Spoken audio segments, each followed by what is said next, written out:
Hi, this is Adam Elio Berkowitz from Israel 365 News, coming to you from the Golan. I have a very special guest today, a man I really I love what he does, and he's an amazing man. Rabbi Michael Freund. We pray to bring the ingathering of the exiles 3 times a day, and he is actually doing it. He is physically bringing lost tribes back to Israel, which is a remarkable thing. He runs an organization called Shavei Israel.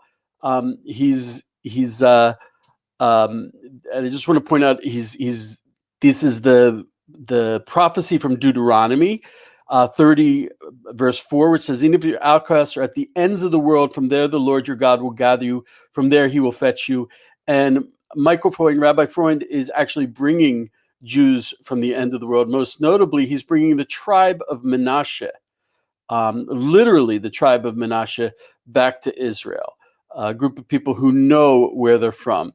Rabbi Freund, I really can't thank you enough for bringing the Geula. That's something you're actually doing. So if you could tell me a little bit about, you just told me that 2 weeks ago you brought 252 B'nai Menashe, people from the tribe of Menashe, back to Israel, and that's still ongoing. If you could tell me about the people, a little bit about their history, how we know that they're Menashe, I'd love to hear about that. Sure. With your permission, let me just begin with a slight correction. Of course, it is the Lord who is bringing the people back. It is the Lord who is gathering in the exiles. Isaiah 56, verse 8, God himself says that he is the one who gathers in the lost tribes of Israel and brings them back. Myself and others involved in this kind of work are simply doing our part as human beings to partner with God in this endeavor, but he's the one who makes it happen. With regard to the B'nai Menashe, which is Hebrew for the sons of Manasseh, this is an incredible story of truly biblical significance. The B'nai Menashe are descendants of one of the 10 lost tribes of Israel, the tribe of Manasseh, the son of the biblical Joseph. The 10 tribes were exiled from the land of Israel 2,700 years ago by the Assyrian Empire, which was the superpower of the day. The Assyrians invaded the land of Israel. They captured the northern kingdom of the 10 tribes and cast them off into exile. Most people don't realize this, but most Jews nowadays, such as yourself and myself and others, we are primarily descendants of the tribe of Judah, which was exiled later by the Babylonians in 586, and then subsequently by the Romans, who scattered us to the four corners of the earth. And we are referred to as Jews, among other reasons, because we are descendants of Judah. But Menashe are not descendants of Judah. They are descendants of Israel, one of the 10 lost tribes. And despite wandering for so long in exile, they never forgot who they were or where they came from, or where they one day dreamed of returning, which was to the land of Israel. Rabbi Freund, I'm going to put up some slides as we speak. If you want to address or describe what we're looking at, then that would be great. So the first slide. If I can, I want to remind people we're broadcasting live, so if you have any questions, you can post them on the live feed. And we really would appreciate it if you found this interesting, if you could share it with your friends. I'm sure they would find it interesting as well. So what is this? The B'nai Menashe, throughout their exile, kept the Sabbath, they kept kosher, they celebrated the festivals, they observed the laws of family purity. In effect, they lived a biblical form of Judaism. Not exactly precisely the way that contemporary Orthodox Judaism is practiced, but that makes sense because they were cut off for 2,700 years. They continued to perform the sacrificial rites well into the 20th century. Interestingly, they were not familiar with the festivals of Purim or Hanukkah, both of which commemorate events that occurred after the Bnei Menashe and their ancestors had been exiled from the land centuries beforehand. So it's a remarkable story of faith and determination, of clinging to the dream of Zion, despite being cut off from the rest of the people of Israel. And that's what makes the beginning of their return, their aliyah, so very, very special. Because if you go to the Hebrew prophets, pick a prophet, Jeremiah, Zechariah, Amos, open any one of them, you will see that the prophets say over and over again that Judah and Israel will be brought back. Judah and Israel will be reunited here again in the land. There is Jeremiah chapter 3, verse 18. God says, in those days, the house of Judah shall walk with the house of Israel. Judah and Israel coming back. The prophet Ezekiel in chapter 36 or 37, God tells him to take the two branches, one representing Judah, the other representing Joseph, the 10 lost tribes, and to bring them together in his hands, because then the Lord says he will forge them into one. The return of Jews over the past 2 centuries to the land of Israel has been the beginning of the fulfillment of the ingathering of the exiles. But now we are witnessing the next stage in the redemptive process. Now, with the return of Menashe, one of the tribes of Israel, we are seeing those prophecies of old leap off the page and come to life before our eyes.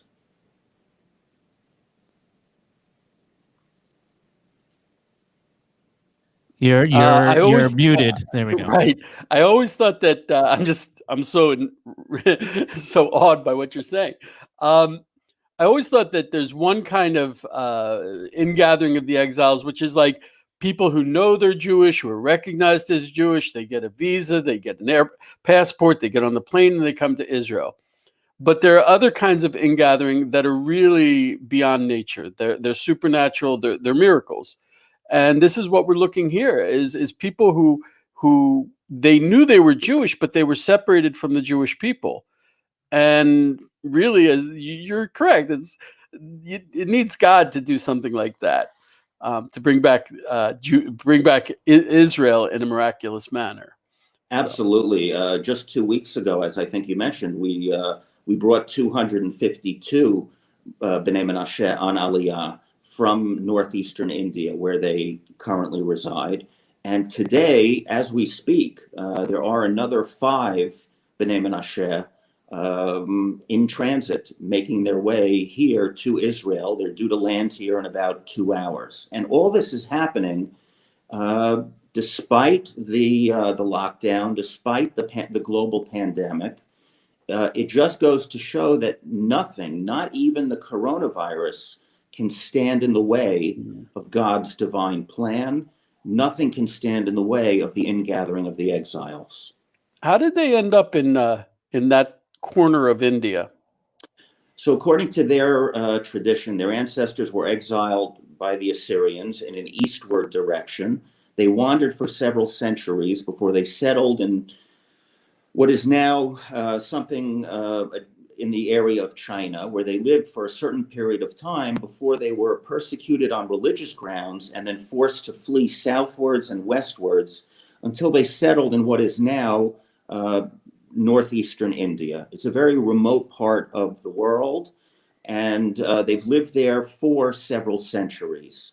The first Westerners to discover them were British military officers and missionaries a little over a century ago, who were astonished to discover this population that believed in one God, whom they referred to by the Hebrew word Yah, who practiced biblical Judaism, and who spoke of a place called Zion, where their ancestors had come from and where they believed they would one day return. And over the past 2 decades, we have been blessed, thank God, to help more than 4,000 Bnei Menashe to make Aliyah. There are still another 6,500 in India who are waiting to come. All of them wish to do so. And at Shavei Israel, the organization I founded almost 20 years ago, we are determined to do everything we can to help every last member of the Bnei Menashe who wants to make Aliyah to do so. Can you pinpoint on this map that we're showing which area we're talking about? I'm sorry, I have trouble hearing your audio. I was asking whether you can pinpoint on this map that I'm showing now which area of India we're talking about. They live in the northeastern part of India. If you look on the map in front of you, you will see on the far right corner is the country of Myanmar or Burma. And then there is Bangladesh. And right in between the two of them, you will see Mizoram and Manipur are the two states where the bulk of the Bnei Menashe currently live. There are smaller communities in some of the neighboring states, such as Assam and Nagaland. But for the most part, most of the community, most of the 6,500 is concentrated in Manipur and in Mizoram. And I'm wondering, they they don't look like what most people classically think as Jewish. So I'm just wondering, how are they received in Israel, and what are you doing for them in Israel? Well, I think they could possibly say the same thing about us. Fair enough. Fair enough. You know, a Jew is not determined by the shape of his eyes or the color of his skin. It's something deeper. It's something in the heart and in the soul. And perhaps for those of us who grew up in the West, we're used to seeing Jews of a particular shade or color. But anyone who walks the streets of Jerusalem knows that Jews come in all shapes, colors, and sizes. And in that sense, the Bnei Menashe have been welcomed with open arms here in Israel, because just about everyone in Israel is either themselves an immigrant or a child or grandchild or great-grandchild of immigrants. So there is this strong sense of solidarity and of embracing newcomers, particularly when they come here fired by religious passion and Zionist ambition to contribute to the country and to build the state. Are they already fluent in the Hebrew language when they come, or do they have to go through some sort of ulpan in order to learn the language? And the same thing about their religious status. Do they have to go through some sort of conversion process, or are they accepted as is? So back in 2005, the Sephardic chief rabbi of Israel at the time recognized the Bnei Menashe as Shavei Israel, or the seed or descendants of Israel, in a philosophical sense. But in a practical sense, he ruled that because they were cut off from the rest of the people of Israel for 2,700 years, on an individual basis, each one needed to go through a conversion process. And that, in fact, is what happens. And it removes any doubt regarding their status, and it facilitates their absorption into Israeli society. Shavei Israel runs 2 educational centers in northeastern India for the Bnei Menashe, where we teach them basic Hebrew and help to prepare them for life in the Jewish state. But once they arrive here, they do go to Ulpan to really pick up the language. I'm not sure if this is really real. I'm just astounded that they held onto their Jewish identity, basically isolated from all the other Jews in the world. Is there any? Do you have a take on that? How they managed to remain Jewish? I think that we can attribute it to, in one sense, as I said before, their spirit, their faith, their determination.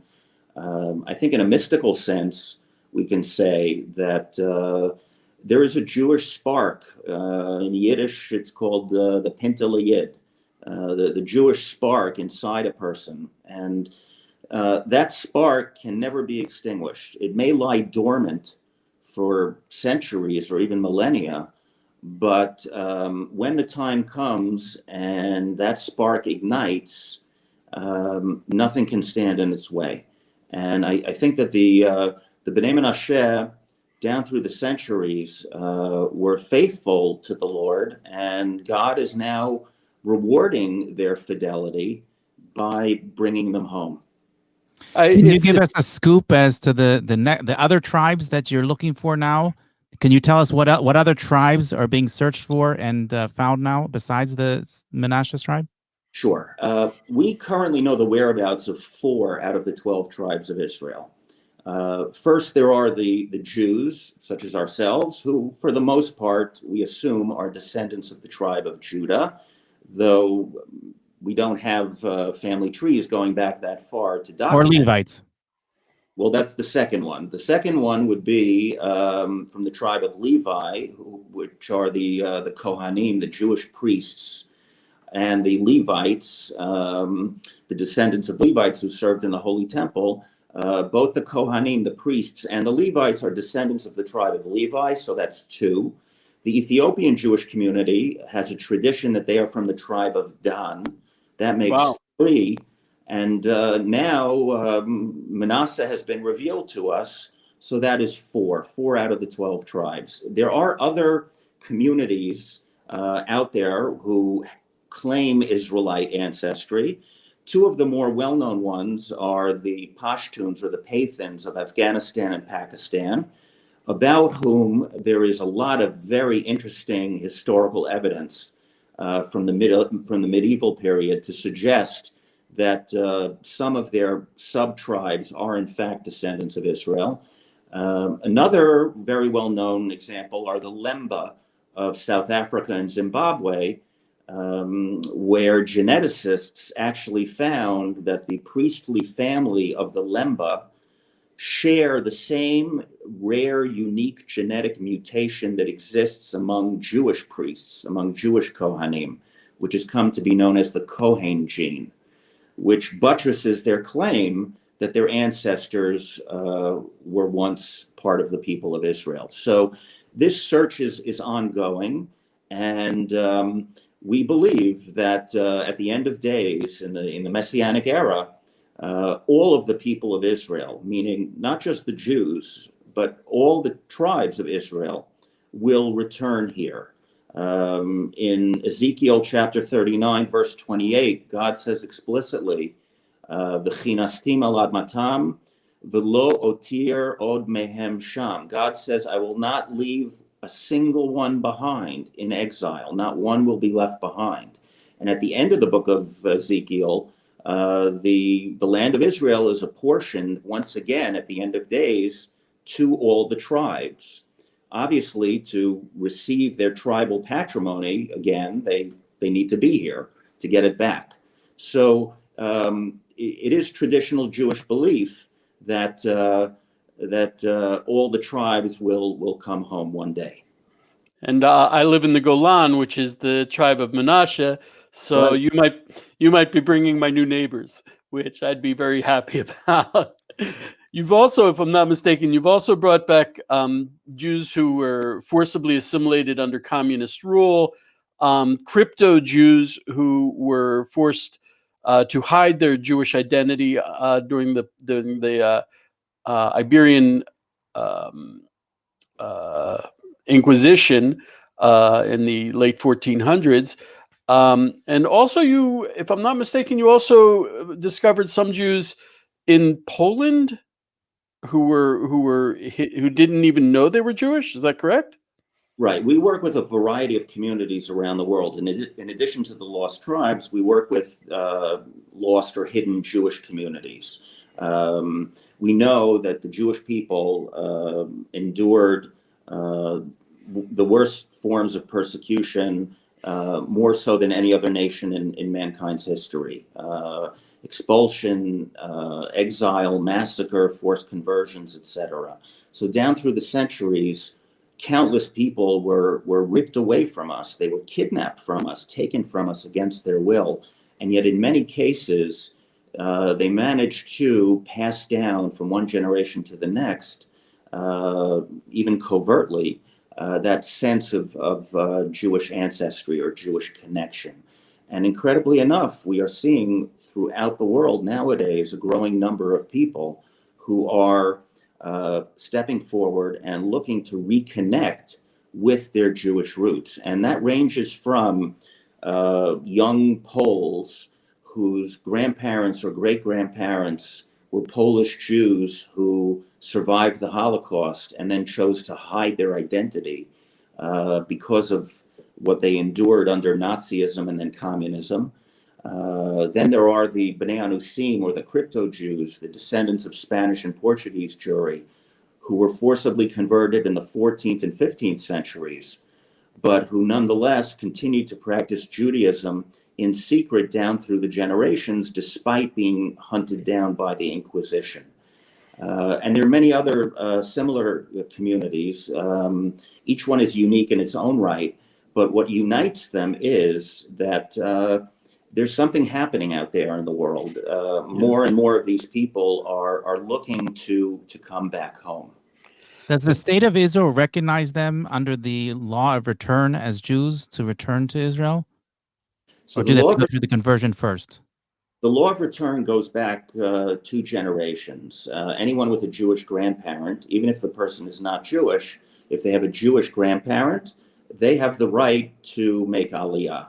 It's been said that this is based on the Nuremberg laws of the Nazis. In other words, anyone that Hitler and his accomplices would have murdered for being even a half Jew or a quarter Jew is someone that the state of Israel will give refuge to.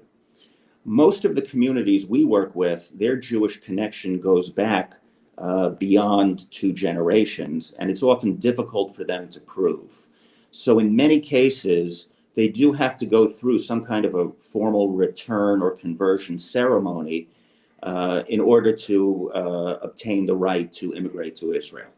We have a question from Facebook. Stephen's asking, any thoughts about the Jewish status of Christopher Columbus? Well, the late great Nazi hunter Simon Wiesenthal wrote a book back in the 1960s called Sails of Hope.